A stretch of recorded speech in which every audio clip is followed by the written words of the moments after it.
Surxondaryoda Shukrona degan restorandamiz.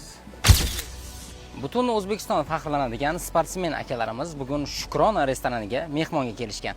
Bu shashlikni ta'mini birinchi marta Dubayda tatib ko'rishgan va bugun Surxondaryoga o'zlari mehmonga kelishdi. Taassurotlarni birgalikda ko'ramiz.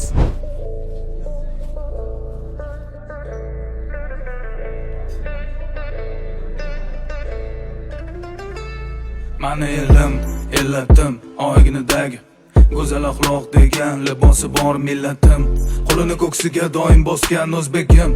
Mani elim, g'ururim, jonim futbol bo'lsin degan. Mehmonlarimiz uchun bo'yin go'sht ham tayyorladik. Bo'yin go'shtga bitta e'tibor berasiz.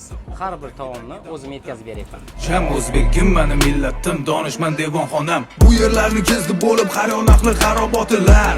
Devona-yu mashoyiq abdollar Ibn Sino bobolarim. Assalomu alaykum hammaga. Mana bugun biz Surxondaryoda Shukrona degan restorandamiz. Bo'yin go'shtga keldik. Juda ham mazali, zo'r ekan. Kelinglar sizlar ham mazasini ko'ringlar.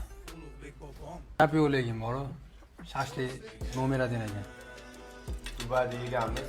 Oldin ham qaytib keldim. Shashlik uchun lekin.